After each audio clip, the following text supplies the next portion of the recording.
AP techno వ్యాలీగా మారేందుకు వడివడిగా అడుగులు వేస్తోంది.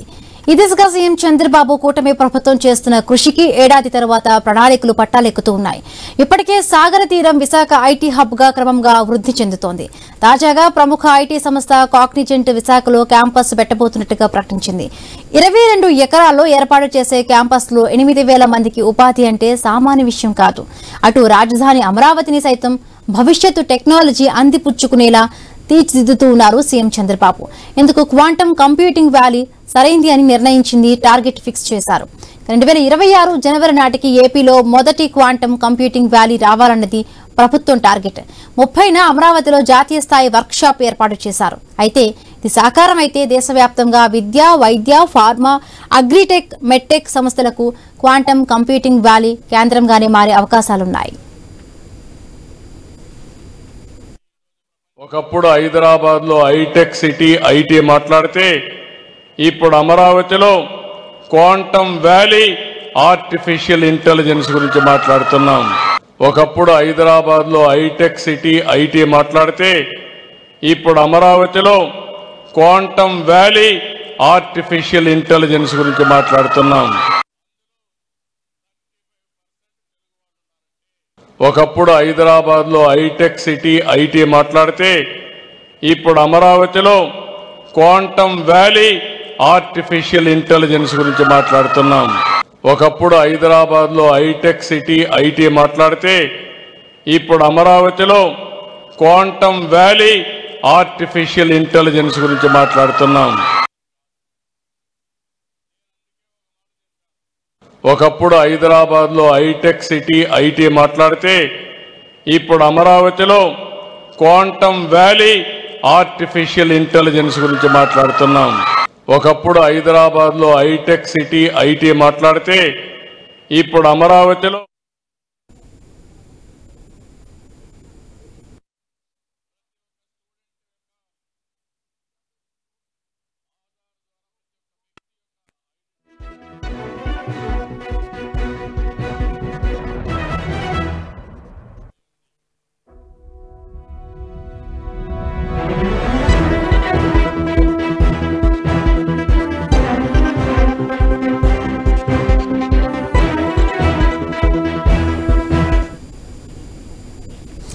ఏపీలో ఐటీ రంగం అభివృద్ధికి కావాల్సిన అన్ని వసతులు, అనుకూల పరిస్థితులు విశాఖకి ఉన్నాయంటున్నారు ప్రముఖ ఐటీ రంగ నిపుణులు millennium solution centre manager Ravi.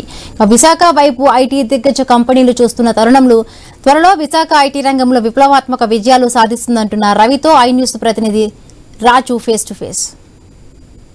ఉత్తరాంధ్రలో అత్యంత వేగంగా అభివృద్ధి చెందుతున్నటువంటి అందమైన సాగర తీరం ఉన్నటువంటి విశాఖపట్నంలో ఐటీ రంగం అభివృద్ధికి కూటమి ప్రభుత్వం చర్యలు చేపడుతున్న నేపథ్యంలో ఇప్పటికే ఐటీ రంగానికి సంబంధించినటువంటి ప్రముఖ కంపెనీలు విశాఖపట్నంలో తమ సంస్థలను స్థాపించి ఎంతో మందికి ఉద్యోగాలు కల్పిస్తున్న పరిస్థితి ఉంది. విశాఖపట్నంలో 1,500 కోట్ల రూపాయలతో సంస్థను నెలకొల్పడానికి అయితే ముందుకొచ్చింది. రాబోయే రోజుల్లో విశాఖపట్నం ఏ విధంగా అభివృద్ధి చెందబోతుంది, ఐటీ రంగానికి సంబంధించి కూడా విశాఖపట్నంలో అభివృద్ధి చేయడానికి ప్రభుత్వాలు ఎలాంటి చర్యలు తీసుకుంటున్నాయి అనేది అయితే ప్రధానంగా చూసుకుంటే అసలు ఐటీ రంగం అభివృద్ధికి ఉన్న అవకాశాలు ఏంటి విశాఖపట్నంలో అనేది తెలుసుకునే ప్రయత్నం చేద్దాం. మనతో పాటు millennium software solutions central manager Ravi గారు ఉన్నారు. సార్ రవి గారు చెప్పండి, ఇప్పటికే విశాఖపట్నం అంటే ఏపీలో విశాఖపట్నం అత్యంత వేగంగా అభివృద్ధి చెందుతున్నటువంటి నగరంగా ఉంది. ఒకవైపు పర్యాటకంగా కావచ్చు, అందమైన సముద్ర తీరం, పర్యాటక ప్రాంతాలు ఉన్నాయి. ఇదే నేపథ్యంలో ఇక్కడ ఐటీ రంగాన్ని కూడా డెవలప్ చేయాలి అనేది అయితే ప్రభుత్వం తీసుకున్నటువంటి తాజా నిర్ణయం.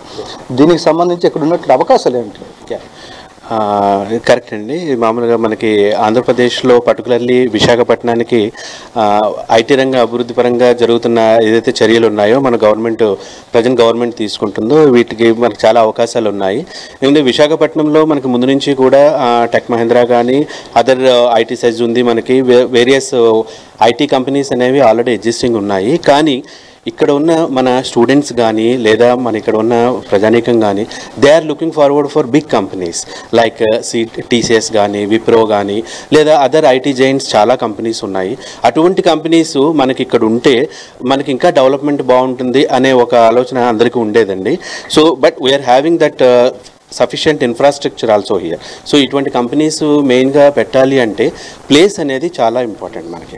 ఆ జియోగ్రాఫికల్ కాన్స్టెంట్స్ పరంగా విశాఖపట్నంలో మనకి అన్ని రకాల అవకాశాలు ఉన్నాయి. Main thing transportation. మనకి దేశంలోనే అతిపెద్ద పోర్ట్ మనకి ఇక్కడ మనకు ఉంది. తర్వాత the fourth coming Bhogapuram international airport పరంగా కానీ సో ఈ విధంగా ఇన్ఫ్రాస్ట్రక్చర్ అనేది మొత్తం అంతా కూడా మనకి ఇక్కడ అవకాశం ఉంది. So as per the new government IT policy మన హానరబుల్ ఐటీ మినిస్టర్ గారు నారా లోకేష్ గారు ఈ మధ్య చేస్తున్న ఏదైతే మొత్తం యాక్టివిటీస్ అన్నీ ఉన్నాయో సో వారు తీసుకొచ్చిన ఐటీ పాలసీస్ వల్ల ప్రముఖ కంపెనీలైనటువంటి టీసీఎస్ ఆల్రెడీ ఇక్కడ ఎస్టాబ్లిష్ చేయడం జరిగింది. And in the forthcoming months Cognizant has also registered at their land. They have acquired their land here and they are going to start their operations. So ఈ విధానంలో ఏంటంటే మన government is giving as per their new IT policy so many encouragements. So ఏదైనా company ఒక పరంగా వాళ్ళు establish చేయాలనుకుంటే వాళ్ళు ముందు చూసేది ఏంటి, మాకు అక్కడ ఆ గవర్నమెంట్ నుంచి వచ్చే ఎంకరేజ్మెంట్. సో ఆ ఎంకరేజ్మెంట్ పరంగా మన ప్రజెంట్ గవర్నమెంట్ ఏదైతే ఉందో మన honourable chief minister Chandrababu Naidu గారు కానీ హానరబుల్ మినిస్టర్స్ నారా లోకేష్ గారు కానీ వారు చాలా ఇనిషియేటివ్ తీసుకుంటున్నారు towards Visakhapatnam. And I'm sure it's going to be a big success over here. If these government facilities కల్పిస్తామని చెప్పి కంపెనీలకి అయితే హామీలు ఇస్తుంది. కానీ ఇప్పటికే హైదరాబాదు, చెన్నై, అదేవిధంగా బెంగళూరు ఇలాంటి సిటీస్లో ఆల్రెడీ డెవలప్డ్ ఫీల్డ్ ఇది ఐటీ రంగం అనేది. అవి వదులుకొని విశాఖపట్నంలో సంస్థలు ఎందుకు రావాల్సి ఉంటుంది? ఇది ఆల్రెడీ డెవలప్డ్ అండి and they are well established there. But మనం చూసుకుంటే ఈ ఐటీ ఇండస్ట్రీ అనేది it's like a ocean and I will say it's a space. Actually not ocean. Ocean will be somewhats less. It's a space because the future growth కానీ అవకాశాలు కానీ employment opportunities కానీ so there will be a lot many developments in the IT industry. Particularly మనకు తెలుసు ప్రపంచం మొత్తం ఈ మధ్య మనమంతా కూడా artificial intelligence which is the latest development all over the world, which is the world is looking forward for, and we are fastly we are moving towards the artificial intelligence developments. So it's going to be a massive change and massive development in the humans as per the machines concerned, whatever it may be, automation concerned, and a lot many employment opportunities will generate out of it. Though there is a misconception that if రావడం వల్ల generate అవుతుందో తగ్గుతుంది employment. No see AI రావడం వల్ల తగ్గుతుంది అనేది ఒక అపోహ మాత్రమేనండి. ఈవెన్ మన కృష్ణమూర్తి గారు కూడా ఈ మధ్య చెప్పారు మన this one. So it is ఒక అపోహ మాత్రమే. సో AI వల్ల తగ్గుతుంది అనేది కాదు. It is the skills of the student, right? So AI requires a lot many skills, technical skills which are required.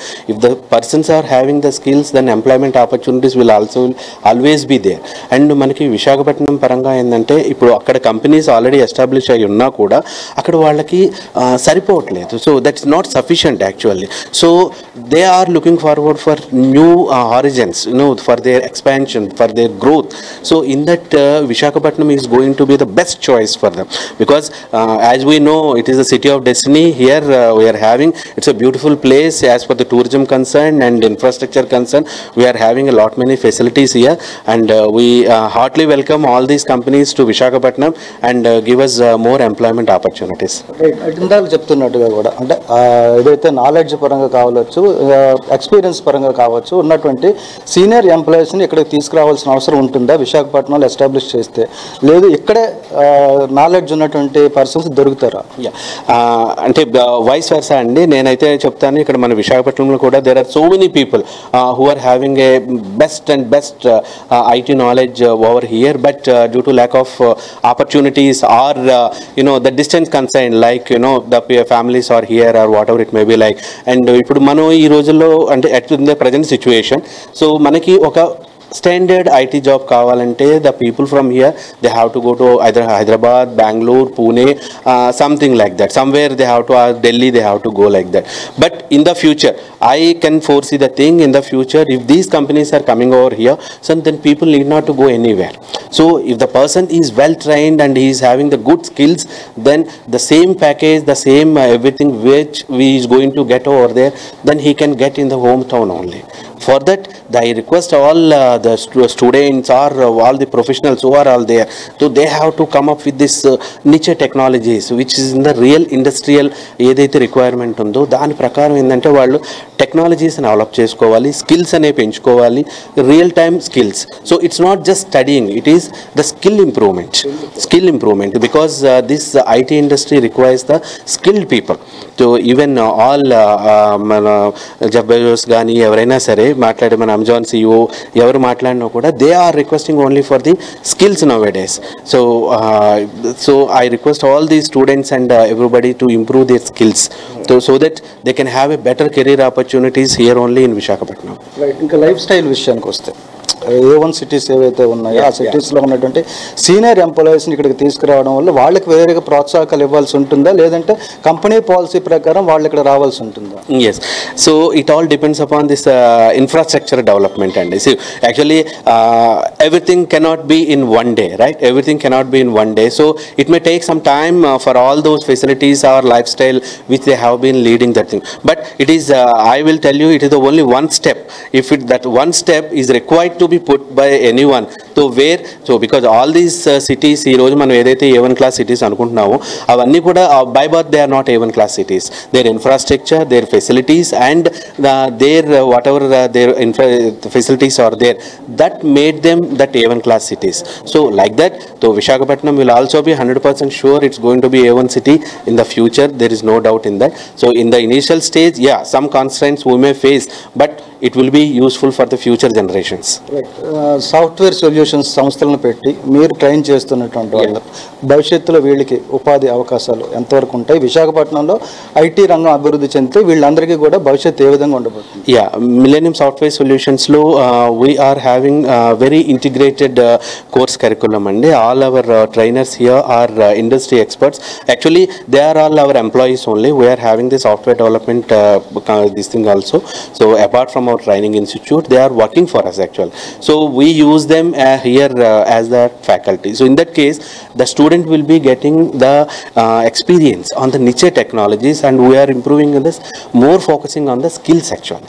So we are focusing on the skills so that the students will be facing their interview. Apart from that, we are not only covering the training over here, we are giving that CRT facilities also. We are providing the thing so that the student can make himself comfortable when he is facing the interviews. So and in Millennium Software Solutions, we are having a wide range of brands over here. So we are starting from the basic courses to the top end courses we are offering, like MS Office, starting from MS Office to data science, data analytics, and we are more focusing on this data science and artificial intelligence, because nowadays the future is going to be predicted. So all around the world, the global opportunities which are being generated by these courses only. So while doing this, so we are not only focusing on the training actually, because these that particular fields they require the technical skills also. అంటే technical skills కూడా కావాలండి దీంట్లోని. So దాని వల్ల ఏంటంటే millennium software సొల్యూషన్స్లో with our integrated lab facilities కానీ, మా ల్యాబ్ ఫెసిలిటీస్ కానీ, లేదా మా trainer, that is 1-to-1 we will be focusing on the students. So that they will improve that real time skills. One more question. ఏపీలో విశాఖపట్నం తర్వాత IT రంగం అభివృద్ధికి అవకాశాలు ఉన్నటువంటి మరొక సిటీ ఏదైనా ఉందా?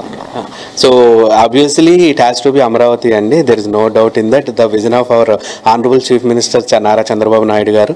So because he has started in a great way, but somehow it is. But this time I'm sure it's going to happen. And with that, this Visakhapatnam, our Visakhapatnam is also going to be a great and the best IT hub in comparison with Bangalore or in Pune, whatever Mumbai. So I'm sure in future when the people look forward for the IT hubs, then in line with Bangalore and Mumbai, Pune, our Visakhapatnam name will also be there. There is no doubt in my mind. Thank you.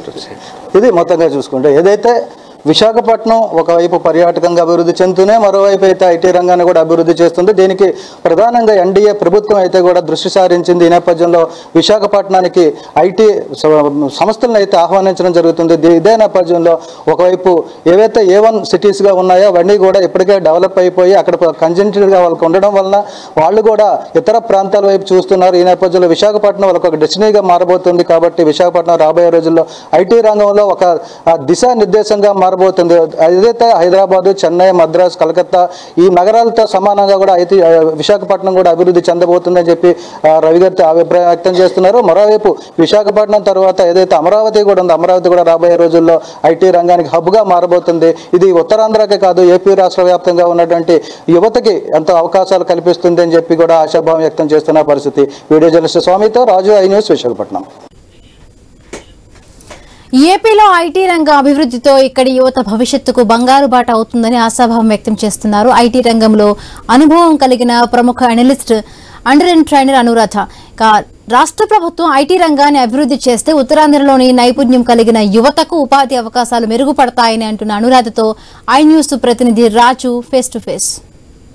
Visakhapatnam అభివృద్ధి చెందాలనుకుంటే అందులో ప్రధానంగా కూడా IT రంగం అభివృద్ధికి అయితే ప్రభుత్వాలు దృష్టి పెడుతున్న నేపథ్యంలో ఇక్కడ స్థానికంగా ఉన్నటువంటి యువత కావచ్చు, అదేవిధంగా నిరుద్యోగులు అభిప్రాయాలు కూడా తెలుసుకునే ప్రయత్నం చేద్దాం. మనతో పాటు సాఫ్ట్వేర్ సొల్యూషన్స్లో ట్రైనర్ కమ్ అనలిస్ట్గా పనిచేస్తున్నటువంటి అనురాధ మనతో ఉన్నారు. ఐటీ రంగం అభివృద్ధికి తీసుకోవాల్సిన చర్య, ఒకవేళ ఐటీ రంగం వస్తే ఎలాంటి ఫెసిలిటీస్ కల్పించాల్సి ఉంటుందో తెలుసుకునే ప్రయత్నం చేద్దాం. చెప్పండి మేడం, విశాఖపట్నంలో ఐటీ దినదిన అభివృద్ధి చెందంటే డెవలప్ అవుతున్న నేపథ్యంలో ఇప్పుడు కూడా ప్రముఖ కంపెనీలన్నీ కూడా విశాఖపట్నం వైపు చూస్తున్నాయి. గవర్నమెంట్ కూడా అట్లకి ఫెసిలిటీస్ కల్పిస్తుంది. ఎలా ఉండబోతుంది భవిష్యత్తులో? చాలా బాగుంటుంది. చుట్టుపక్కల మనకి చాలా పల్లెటూర్లు ఉన్నాయి, అక్కడ చదువుకున్న వాళ్ళు ఉన్నారు. వాళ్ళు హైదరాబాద్, బెంగళూరు వెళ్ళి ఉద్యోగాలు చేస్తూ ఉంటున్నారు. అదే వైజాగ్లో పెడితే సో వాళ్ళకి చాలా ఉపయోగపడుతుంది. సో అంటే లైక్ ఫ్యూచర్లో ఆర్టిఫిషియల్ ఇంటెలిజెన్స్ డెవలప్మెంట్ ఇలాంటివన్నీ కూడా ఖచ్చితంగా ఉండాల్సిన స్కిల్. సో అలాంటి రోల్స్కి ఇప్పుడు వైజాగ్లో ఇంకా అన్ని ఓపెనింగ్స్ లేవు. సో అలా ఇప్పుడు కంపెనీస్ లైక్ TCS, కాగ్నిజెంట్ ఇలాంటివన్నీ వైజాగ్ వస్తాయి అంటున్నారు కదా. సో అవి రావడం వల్ల ఏంటి అంటే చాలామందికి ఉద్యోగాలు అన్న సౌకర్యాలు అన్నవి ఉంటాయి.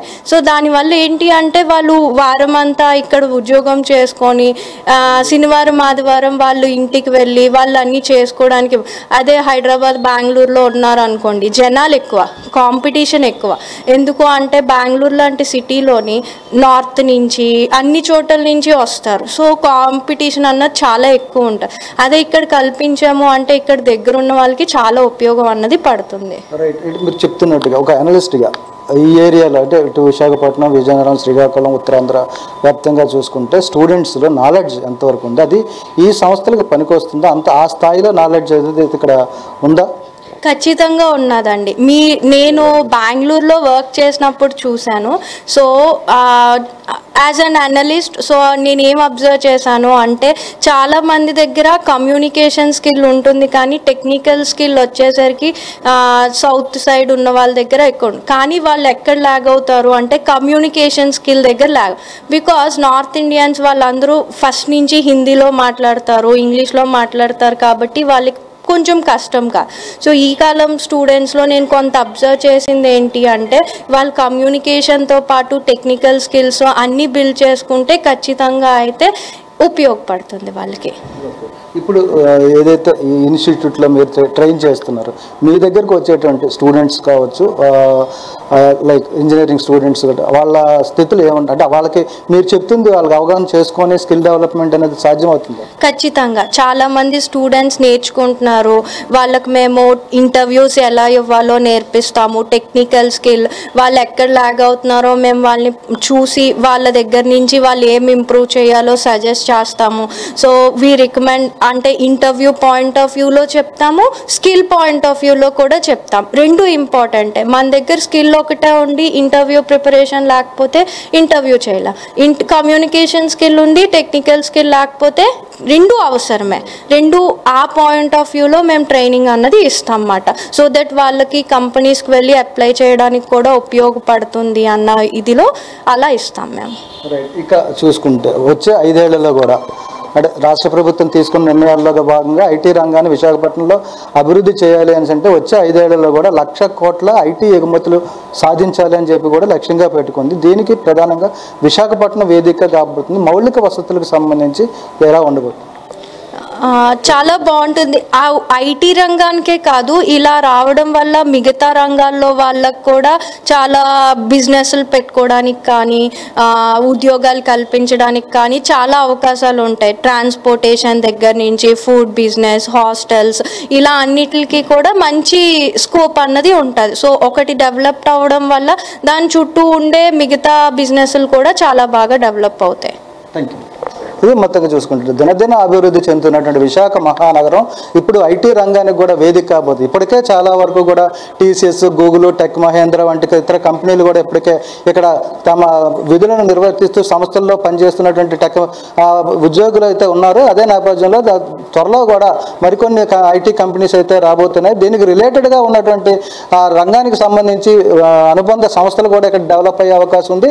ముఖ్యంగా చూసుకుంటే ఏదైతే ఉత్తరాంధ్రలో ఉన్నటువంటి విజయనగరం, విశాఖపట్నం, శ్రీకాకుళం ఆ జిల్లాల్లో ఉన్నటువంటి నిరుద్యోగ యువత అంటే ఇంజనీరింగ్ చేసి సొల్యూషన్స్ ఐటీ రంగం మీద అవగాహన పెంచుకొని ఉద్యోగాల కోసం ఎదురు చూస్తున్నటువంటి యువత ఎవరైతే ఉన్నారో వీళ్ళందరూ కూడా ఇప్పుడు బెంగళూరు, హైదరాబాదు, కలకత్తా వంటి మహానగరాలకు వెళ్ళి అష్ట కష్టాలు పడాల్సిన పరిస్థితి ఉన్న నేపథ్యంలో ఇప్పుడు విశాఖపట్నం డెవలప్ అయితే వాళ్ళందరూ కూడా ఇక్కడగానే హోమ్ టౌన్గా మార్చుకొని ఇక్కడే స్థిరపడే అవకాశాలు కూడా ఉన్నాయి. అదేవిధంగా ఏదైతే వాళ్ళ పల్లెటూరు సొంత గ్రామాలు ఉన్నాయో అక్కడ కూడా దగ్గరలో వెళ్ళి ఒక అవకాశం వాళ్ళకి కలుగుతుంది. కాబట్టి అదేవిధంగా దాంతోపాటు ఏదైతే ఐటీ రంగంలో కావాల్సినటువంటి నాలెడ్జ్ కావచ్చు, స్కిల్ డెవలప్మెంట్ కూడా స్కిల్స్ కూడా ఇక్కడ యువతకి పుష్కలంగా ఉన్నాయని చెప్పి కూడా ట్రైనర్ కమ్ అనలిస్ట్ అనురాధ తెలియజేస్తున్న పరిస్థితి.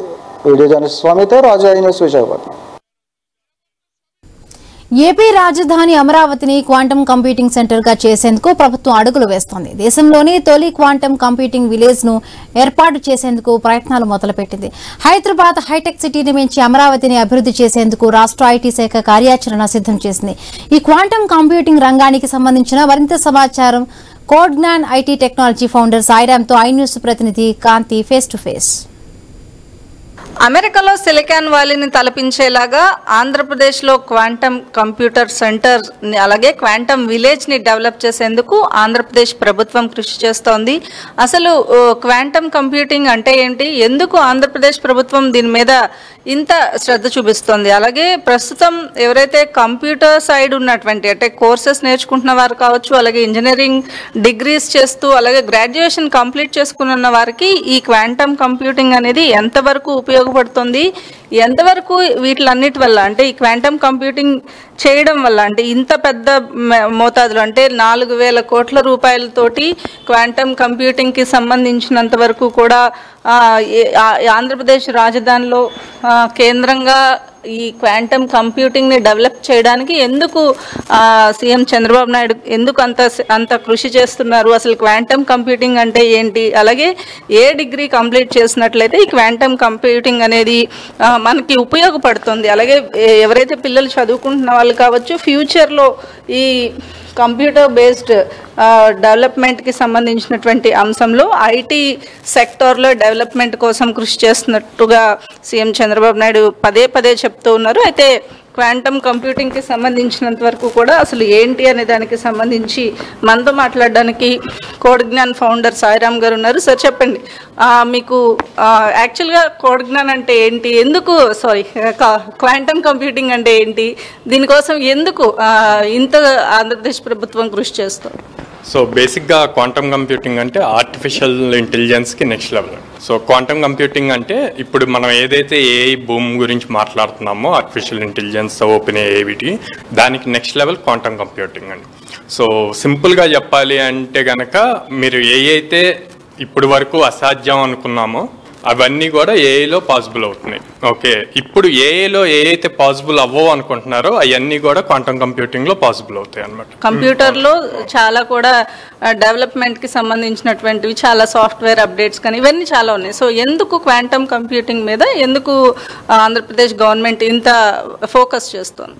సో బేసిక్గా మన సీఎం గారిది ఎప్పుడు విజన్ ఉంటుంది. మనమంతా ఈ ఇయర్ ఆర్ నెక్స్ట్ ఇయర్ గురించి మాట్లాడుతుంటే సార్ది ఎప్పుడు నెక్స్ట్ 20 years గురించి అట్లా ఉంటుంది. సో ఇప్పుడు ఎడ్యుకేషన్ సెక్టార్లో ఈ కోర్స్ ఇంట్రొడ్యూస్ చేయాలి అనుకుంటుంది కూడా ఎందుకు అంటే నెక్స్ట్ వచ్చే జనరేషన్కి అది బాగా యూజ్ అవ్వాలి అన్నది. సో బేసిక్గా క్వాంటమ్ కంప్యూటింగ్లో మనం ఇప్పుడు ఏదైతే ఒక హార్డ్ డిస్క్ తీసుకోండి, 1 TB హార్డ్ డిస్క్ ఉన్న సైజు అది కంప్లీట్గా మినిమైజ్ అయిపోతుంది అనమాట.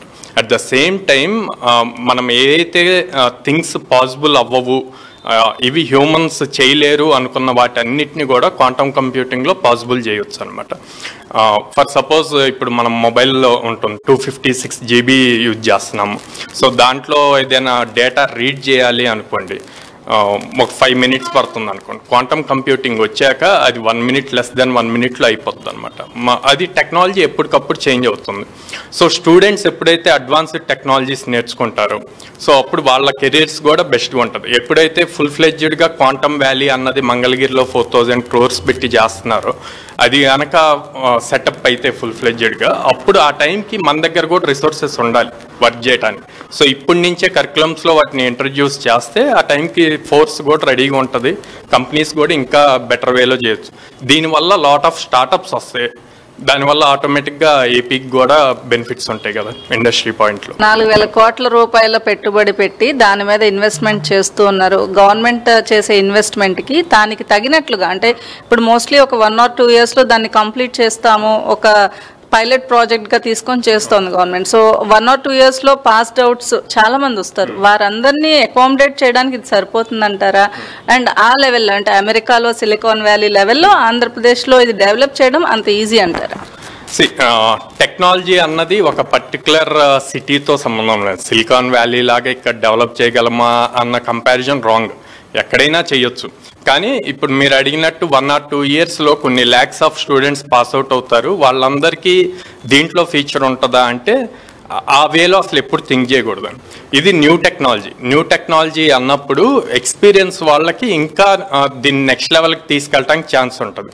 ఇప్పుడు సిలికాన్ వ్యాలీ లాగా మంగళగిరిలో క్వాంటమ్ వ్యాలీ అన్నది ఇంప్రూవైజ్ చేస్తే ఆటోమేటిక్గా ఇప్పుడు నేషనల్ ఇయర్ సెంట్రల్ గవర్నమెంట్ ఏదైతే 6,000 crores ఇచ్చిందో క్వాంటమ్ వ్యాలీకి, దాంట్లో 4,000 crores ఇప్పుడు మంగళగిరిలో ఇన్వెస్ట్ చేస్తున్నాం. ఇది ఓన్లీ ఏపీ గవర్నమెంట్ సింగిల్గా చేయట్లేదు, IBM, TCS, L&T ఈ 3 కంపెనీస్ కలిసి చేస్తున్నాయి అనమాట. సో ఆటోమేటిక్గా వాళ్ళ పాయింట్ రేపు 30th మండేనా ఫస్ట్ లాంచ్ చేస్తున్నారు. అక్కడి నుంచి లైక్ 6 months or 1 year లోపే ఆ ప్రోడక్ట్ని ప్రాపర్గా తీసుకురావాలని.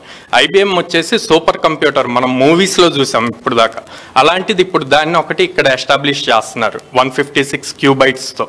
సో దానివల్ల ఆటోమేటిక్ కంప్లీట్ ఇప్పుడు మనం నెట్వర్క్ స్పీడ్స్ కానీ ఇవన్నీ ఎంటైర్గా చేంజ్ అయిపోతాయి. దీనివల్ల చాలా యూజ్ ఉందని మీరు చెప్పేదాన్ని బట్టి అర్థమవుతోంది. అలాగే ఒక హైటెక్ సిటీ డెవలప్ చేసినప్పుడు హైదరాబాద్లో కూడా ఇట్లాంటిదే అనుకున్నారు, ఏదో చేస్తున్నారు, ఏదో ఇన్ని డబ్బులు ఖర్చు పెడుతున్నారు, ఏం చేస్తాంలే అని చెప్పి. సో ఆంధ్రప్రదేశ్లో అంటే లాస్ట్ 5 yearsగా మనం చూసుకున్నట్లయితే ఐటీకి సంబంధించినటువంటి కొన్ని కంపెనీస్ వచ్చినప్పటికీ వెనక్కి వెళ్ళిపోవడం కావచ్చు, లేకపోతే వచ్చినా కూడా స్టార్ట్ చేయకుండా అలా వదిలేసిన పరిస్థితి ఉంది. ప్రజెంట్ సిచ్యువేషన్ ఎలా ఉందంటారు? ఐటీ సెక్టర్ ఆంధ్రప్రదేశ్కి రావడానికి రీజన్స్ ఎక్కువగా ఏమున్నాయంటారు? సో ఎప్పుడైనా సరే అండి, ఇప్పుడు మీరు లైక్ 1994లో ఆ టైంలో ఎప్పుడైతే మైక్రోసాఫ్ట్ హైదరాబాద్కి ఫస్ట్ టైం బిల్ గేట్స్ గారు వచ్చారో ఆ తర్వాతే మిగిలిన వాళ్ళందరూ ఎంటర్ అయ్యారు. ఇప్పుడు ఎప్పుడైతే IBM అనౌన్స్ చేసిందో అట్ ద సేమ్ టైం వైజాగ్లో TCS, రీసెంట్గా కాగ్నిజెంట్, ఇప్పుడు IBMతో పాటు TCS అండ్ L&T కలిసి ఈ వెంచర్ని చేస్తున్నాయి. సో అప్పుడు ఆటోమేటిక్గా మిగిలిన స్టార్టప్స్ కానీ NRIs వచ్చి ఇక్కడ కంపెనీస్ ఎస్టాబ్లిష్ చేయడానికి కానీ మాలాంటి యంగ్ ఎంటర్ప్రినర్స్ స్టార్ట్ చేయడానికి కానీ ఎక్కువ స్కోప్ ఉంటుంది అనమాట. సో ఆ గ్రోత్ కనిపిస్తున్నప్పుడు ఆటోమేటిక్గా అందరూ వచ్చి వాళ్ళు కూడా స్టార్ట్ చేస్తూ ఉంటారు. అంటే వైజాగ్లో ఎక్కువగా ప్రస్తుతం మనం చూసినట్లయితే ఆంధ్రప్రదేశ్ వరకు వైజాగ్ సిటీకి సంబంధించినంత వరకు ఒక ఐటీ హబ్గా లాస్ట్ 5 yearsలో ఎప్పుడైతే టీడీపీ గవర్నమెంట్ ఉందో అప్పుడు డెవలప్ చేశారు, మధ్యలో అది ఆగిపోయింది. సో ఇప్పుడు ప్రజెంట్ అక్కడ ఉన్న సిచ్యువేషన్ని బేస్ చేసుకుని దానికి దీనికి టైఅప్ పెట్టడానికి కొన్ని ఆల్రెడీ అక్కడ వైజాగ్లో కూడా కొన్ని ఇన్స్టిట్యూషన్స్ అంటే కొన్ని మేజర్ ఇన్స్టిట్యూషన్స్ వచ్చే ఛాన్సెస్ త్వరలో స్టార్ట్ చేస్తున్నారు. సో ఈ నేపథ్యంలో దానికి దీనికి కాంటాక్ట్ ఉంటుందా, లేకపోతే ఇక్కడ ఈ క్వాంటమ్ వ్యాలీలో యూజ్ అయ్యే ఏవైతే ఉన్నాయో అక్కడి నుంచి ఇక్కడికి రిసోర్సెస్ కానీ ఏదైనా యూజ్ అవుతాయంటారు? సో ఇప్పుడు వైజాగ్లో ఆల్రెడీ విప్రో ఉందండి. ఇప్పుడు టీసీఎస్ ఒకటి వచ్చింది, కాగ్నిజెంట్ అనౌన్స్ చేశారు, వాళ్ళు అఫీషియల్గా నిన్న రిలీజ్ చేశారు అక్కడ సెటప్ చేస్తున్నాము అని. And at the same time ఇక్కడ ఐబిఎం. సో ఇవన్నీ ఇంటర్లింక్ ఉంటాయండి. బేసిక్గా ఈ కారిడార్ వైజాగ్ నుంచి విజయవాడ టు మళ్ళీ తిరుపతి తీసుకుంటే తిరుపతిలో మనకంతా ఎలక్ట్రానిక్స్ ఉందన్నమాట. సో ఇవన్నీ ఇంటర్లింక్డ్. సో అన్ని ఇంటర్లింక్డ్గా వర్క్ చేసినప్పుడు ఆటోమేటిక్గా స్టేట్ గ్రోత్ ఇంకా బాగా పెరుగుతుంది. ఇప్పుడు అంటే క్వాంటమ్ కంప్యూటింగ్ విషయానికి వస్తే కనుక ఆల్రెడీ ఇప్పుడున్న జనరేషన్ అంతా అంటే ఇప్పుడు ఒక 3-4 years నుంచి స్టార్ట్ అయ్యి సిఎస్సి మీద బేస్డ్ అయి ఉన్న వాళ్ళంతా కూడా ఎక్కువగా ఆర్టిఫిషియల్ ఇంటెలిజెన్స్ లేకపోతే సైబర్ సెక్యూరిటీ ఇంకా ఇలాంటి డెవలప్మెంట్ ఐటీ డెవలప్మెంట్ మీద ఫోకస్ చేస్తున్నారు సపరేట్గా వాటి కోసం. అంటే సిఎస్సి అనగానే దాంట్లో మళ్ళీ బ్రాంచెస్ ఇచ్చి సెపరేట్ క్లాసెస్ని అరేంజ్ చేస్తున్నారు. సో ఈ క్వాంటమ్ కంప్యూటింగ్కి కూడా ఒక సెక్షన్ డివైడ్ చేయాలని కూడా గవర్నమెంట్ భావిస్తుంది. సో దానివల్ల గ్రోత్ ఎట్లా ఉంటుందంటే పిల్లలకి ఎంతవరకు ఉపయోగపడుతుంది, నెక్స్ట్ జనరేషన్కి అది ఎంతవరకు అవుతుంది? మీరు చెప్పారు ఆల్రెడీ ఇది నేర్చుకోవడం వల్ల ఆల్రెడీ ఎక్స్పీరియన్స్ ఉన్న వాళ్ళు దాన్ని డెవలప్ చేయగలుగుతారు, వీళ్ళకి రూట్ లెవెల్లో పనికి వస్తుందని. సో ఓన్లీ ఆ కోర్స్ ఒకటే తీసుకోవడం వల్ల ఎంతవరకు యూజ్ అవుతుంది? సో బేసిక్గా మనం దీన్ని ఎలా చూడాలి అంటే కోర్స్ పాయింట్లో మనం నార్మల్గా సిస్టంలో ఏది వర్క్ చేస్తున్నా కూడా 0s and 1s మీద బిట్స్ అంటాం వీటిని. ఇప్పుడు ఈ క్వాంటమ్ కంప్యూటింగ్లో క్యూబైట్స్ అని వస్తుంది. ఫర్ సపోజ్ మీరు కాయిన్ టాస్ చేస్తే మనకి హెడ్ ఆర్ ట్రైల్ వస్తుందండి. అట్లా కాకుండా ఈ క్వాంటమ్ కంప్యూటింగ్లో అయితే 2 రావచ్చు, ఒక దాంట్లోనే 2 రావచ్చు, అంటే మిడిల్లో ఉండిపోవచ్చు. సో అట్లాంటి డిఫికల్ట్ సిచ్యువేషన్స్ని ఇది సాల్వ్ చేయగలుగుతాం. సో స్టూడెంట్స్కి ఎప్పుడైనా సరే బేసిక్స్ ఫౌండేషన్ స్ట్రాంగ్గా ఉండాలి, మ్యాథమెటికల్ స్కిల్స్ ఎక్కువ ఉండాలి. ఆల్రెడీ డేటా సైన్స్ కానీ ఆర్టిఫిషియల్ ఇంటెలిజెన్స్ సైడ్ కానీ రావాలి అంటే మ్యాథమెటికల్ స్కిల్స్ ఉండాలి. అవి ఇంకా హై లెవెల్ స్ట్రాంగ్గా ఉంటే కనుక అప్పుడు ఈ సూపర్ కంప్యూటింగ్ అంటాం దీన్ని. ఈ సూపర్ కంప్యూటింగ్ని అసలు మనం ఇప్పుడు చూసే ఈ ప్రాసెసర్స్ ఇవన్నీ కూడా నెక్స్ట్ లెవెల్కి వెళ్ళిపోతాయి, చాలా క్విక్గా చేంజ్ అయిపోద్ది అనమాట. సో ఆ లెవెల్కి మన దగ్గర ఉన్న జనరేషన్ ఇప్పుడు ఎవరైతే పాస్ అవుట్ అవుతున్నారో వీళ్ళందరూ అవ్వాలి అంటే స్ట్రాంగ్ మ్యాథమెటికల్ స్కిల్స్ ఉండాలి, ప్రోగ్రామింగ్ స్కిల్స్ ఉండాలి. ఆ తర్వాత ఆ లెవెల్కి నేర్చుకోగలుగుతారు. బయట వేరే రాష్ట్రాల నుంచి కూడా ఇప్పుడు మనం వెళ్ళి హైదరాబాద్లో చదువుకుంటున్నారు ఏపీకి సంబంధించిన వాళ్ళు, లేకపోతే డిఫరెంట్ స్టేట్స్కి వెళ్ళి ఎక్కువగా చదువుకోవడానికి వెళ్తూ ఉన్నారు. సో అలాంటి ఇన్స్టిట్యూషన్స్ ఇక్కడ కూడా రావాల్సిన అవసరం ఉంది. ఎందుకంటే ఇంత పెద్ద ఇది ఇక్కడ బిల్డప్ అయినప్పుడు ఇన్స్టిట్యూషన్స్ కూడా చేంజ్ అవ్వాలి, పెద్ద పెద్ద ఇన్స్టిట్యూట్స్ ఇక్కడికి రావాలి. సో అట్లా ఇక్కడ అంటే ఇక్కడ బేస్ అయ్యి ఉన్న వాళ్ళకి ఎంతవరకు ఉపయోగపడే, మనం ఇప్పుడు అమెరికా వెళ్ళి జాబ్ చేసే వాళ్ళం, అక్కడి నుంచి వచ్చి ఇక్కడ చేసే అంత అవకాశం ఉందంటారు? స్కోప్ అంటే ఇప్పుడున్న ఈ క్వాంటమ్ కంప్యూటింగ్కి అంత స్కోప్ ఉందా? ఆబ్వియస్లీ స్కోప్ ఉందండి. మీకు ఏఐ మీదే చాలా స్కోప్ ఉంది. అక్కడి నుంచి నెక్స్ట్ లెవెల్ అన్నప్పుడు మన థాట్స్ కూడా డిఫరెంట్గా అవుతాయి. లాట్ ఆఫ్ స్టార్టప్స్ రావడానికి ఇంకా బాగా యూజ్ అవుతుంది. So at the same time మనకి ఫిజిక్స్ వాళ్ళ బాగా రిప్యూటెడ్ అది వచ్చి ఏఐ రిలేటెడ్ ఇక్కడ హబ్ ఒకటి చేస్తుంది. At the same time bits Pilani వచ్చి ఇక్కడ స్టార్ట్ చేస్తున్నారు నెక్స్ట్ అకాడమిక్ ఇయర్లో. ఇట్లా టాప్ మోస్ట్ ఇన్స్టిట్యూట్స్ అన్ని ఇక్కడికి వచ్చినప్పుడు ఆటోమేటిక్గా స్టార్టప్స్ కల్చర్ పెరుగుతుంది. లాట్ ఆఫ్ కంపెనీస్ వచ్చి చేస్తే మరో సిలికాన్ వ్యాలీ అవటానికి చాలా స్కోప్ ఉంటుంది కదా. ఇప్పుడు బెంగళూరు అంతా చాలా ఎక్స్టెండ్ అయిపోయింది, బెంగళూరులో అంతా ట్రాఫిక్ ప్రాబ్లమ్స్ వీటంతా. సో వాళ్ళందరూ ఆల్టర్నేట్స్ వస్తున్నారు. నెక్స్ట్ హైదరాబాద్ అంటున్నారు. ఇప్పుడు ఆ హైదరాబాద్లో కూడా అదే లెవెల్ పెరిగిపోయింది. ఇప్పుడు ఇది గ్రోయింగ్ సిటీ కాబట్టి, గ్రోయింగ్ న్యూ సిటీ కాబట్టి ఎక్కువ స్కోప్ ఉంటుంది. సో ఇలాంటి టైంలో ఇట్లాగా సార్ డివైడ్ చేసినట్టు వైజాగ్ వచ్చి ఇండస్ట్రీ, అటు తిరుపతి వచ్చి ఇక్కడేమో ఎడ్యుకేషన్ హబ్, ఇలా అయినా మొత్తం ఇంటర్లింక్ అయినప్పుడు ఆంధ్రప్రదేశ్ ఓవరాల్గా గ్రో అవ్వడానికి బాగా స్కోప్ ఉంటుంది. అంటే ఆంధ్రప్రదేశ్ వరకు చూసుకున్నట్లయితే ఈ కేవలం ఇది ఒక్కటే కాదు, ఐటీ సెక్టార్లో రావాలనుకున్న వాళ్ళు ఎక్కువగా అంటే మీకు రిలేటెడ్ క్వశ్చన్ కాబట్టి ఐటీ సెక్టార్కి రావాలి అనుకున్న వాళ్ళు దేని మీద ఎక్కువగా ఫోకస్ చేయాలి? ఇప్పుడు క్వాంటమ్ కంప్యూటర్ అనేది ఇప్పుడు స్టార్టింగ్, సో దేని మీద ఎక్కువగా ఫోకస్ చేయాలంటారు? వచ్చే కొన్ని కంపెనీస్ చాలా వస్తున్న లిస్ట్ చూసాం, వాటికి సరిపడా మనకి ఆంధ్రప్రదేశ్కి ఎక్కువ ప్రిఫరెన్స్ ఇస్తాము అని కూడా చెప్తూ ఉన్నారు. ఈ నేపథ్యంలో వాళ్ళకి సరిపడా అంత ఐటీ ఎక్స్పర్ట్స్ కానీ ఇక్కడ ఉన్నారా, లేకపోతే బయట నుంచి మళ్ళీ మనం ఇక్కడికి తెచ్చుకోవాలంటారు? సో మీరు అబ్జర్వ్ చేస్తే కనుక హైదరాబాద్ కానీ బెంగళూరులో వర్క్ చేస్తున్న వాళ్ళందరూ కూడా విజయవాడ ఈ సరౌండింగ్ వాళ్ళే ఎక్కువ మంది ఉంటారు. వాళ్ళకి సిమిలర్ పే ఇక్కడ ఇస్తే వాళ్ళు హ్యాపీగా ఇంటి దగ్గర నుంచి ఉండి ఆఫీస్కి వెళ్ళి వర్క్ చేసుకోవచ్చు అని బ్యాక్ వస్తారండి. చాలా కంపెనీస్లో చూస్తుంది ఏంటంటే ఇక్కడ లోకల్ పీపుల్కి తక్కువ ఇద్దాం, బయట ఉన్న వాళ్ళకి ఎక్కువ ఇద్దాం అని చూస్తున్నారు. ఆ సినారియో కనుక చేంజ్ అయితే ఇక్కడ మనకి మ్యాన్ ఫోర్స్ అన్నది చాలా ఉంది, దాన్ని యూజ్ చేసుకోవచ్చు. అట్ ద సేమ్ టైం ఇప్పుడు ఎవరైతే చదువుతున్నారో వీళ్ళందరూ వచ్చేసి వాళ్ళు ఏ టెక్నాలజీ లేటెస్ట్ అడ్వాన్స్డ్ ఏదైనా తీసుకోవచ్చు, కానీ ఫౌండేషన్ స్ట్రాంగ్గా ఉండాలి. మనకి ఇల్లు కట్టాలి అంటే బేస్ ఎట్లా స్ట్రాంగ్గా ఉండాలో అట్లాగా ప్రోగ్రామింగ్ ఫౌండేషన్, ప్రోగ్రామింగ్ స్కిల్స్ అన్నవి ఎంత స్ట్రాంగ్గా ఉంటే అంత బాగా లేటెస్ట్ టెక్నాలజీస్లో వాళ్ళు గ్రో అవ్వగలుగుతారు. మీరు ఇప్పుడు చెప్పారు కాబట్టి లోకల్ పీపుల్కి ఎక్కువగా పేమెంట్ లేకపోవడము, బయట నుంచి వచ్చిన వాళ్ళకి ఎక్కువగా ఇచ్చి వాళ్ళని తీసుకొచ్చి కావాలని పెడతారు. సో ఆ టైప్ ఆఫ్ స్కిల్స్ ఉంటే ఖచ్చితంగా ఏ కంపెనీ అయినా కూడా ఇస్తుంది కదా. సో ఆ స్కిల్స్ మన వాళ్ళ దగ్గర లేవనేది మీ ఉద్దేశమా, లేకపోతే ఉన్నప్పటికీ కూడా గుర్తించట్లేదు కంపెనీస్ అనేది? స్కిల్స్ ఉన్నాయండి, స్కిల్ సెట్ ఉంది, ఎక్కడో గ్యాప్ అయితే ఉంది. ఎందుకంటే మేము ఫేస్ చేస్తున్నాం కాబట్టి మనం సేమ్ ఆఫర్ ఇప్పుడు బెంగళూరు, హైదరాబాద్ లాంటి సిటీస్లో ఇస్తున్న పే కనుక ఇక్కడ ఇస్తే సేమ్ పీపుల్ ఇక్కడికే వచ్చేస్తారు, కానీ అట్లా ఇవ్వట్లా. And at the same time infra లేదు. ఇప్పుడు మీకు హైదరాబాద్ కానీ బెంగళూరు కానీ వర్క్ చేశాక ఈవినింగ్ ఆఫీస్ అయ్యాక వాళ్ళు వెళ్ళటానికి మాల్స్ ఎట్లాంటివి చాలా డెవలప్ అయ్యి ఉంది, ఇక్కడ ఇంకా అది అవ్వలా. సో అది కూడా ప్యారల్గా గ్రో అవుతున్నప్పుడు ఆటోమేటిక్గా షిఫ్ట్ అవుతుంది మొత్తం ఇండస్ట్రీ అంతా.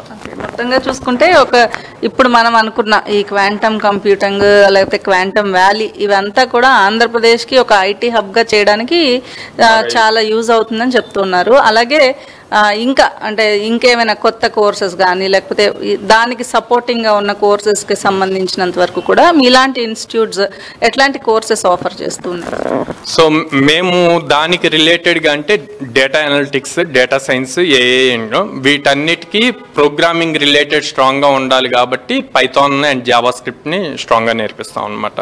సో స్టూడెంట్స్ ఫస్ట్ వాటిలో స్ట్రాంగ్ అయ్యి కెరీర్ స్టార్ట్ చేసి 1.5 ఇయర్లో ఇట్లాంటి లేటెస్ట్ వాటి మీదకి మూవ్ అవ్వచ్చు ఈజీగా. కొత్తగా వచ్చే కంపెనీస్కి ఎంతవరకు యూజ్ అవుతుంది? పిల్లలు వాటి మీద ఫోకస్ చేస్తే ఇప్పుడు ఆర్టిఫిషియల్ ఇంటెలిజెన్స్ వీటిలన్నిటి మీద ఎట్లా అయితే ఇంట్రెస్ట్గా జాయిన్ అవుతున్నారో దీని మీద కూడా ఒక స్పెషల్గా ఫోకస్ చేసినట్లయితే వాళ్ళకి ఫ్యూచర్ ఎట్లా ఉండే అవకాశం? సో ఇప్పుడు ఎవరైతే బీటెక్ జాయిన్ అవుతున్నారో వాళ్ళు 4 ఇయర్స్కి పాస్ అవుట్ అయ్యేటప్పుడు వాళ్ళు ఇప్పటి నుంచి ప్లాన్ చేసుకుంటే కనుక ఆ టైంకి వాళ్ళకి ఫ్రెషర్గా కూడా క్వాంటమ్ కంప్యూటింగ్లో జాబ్స్ ఉంటాయండి.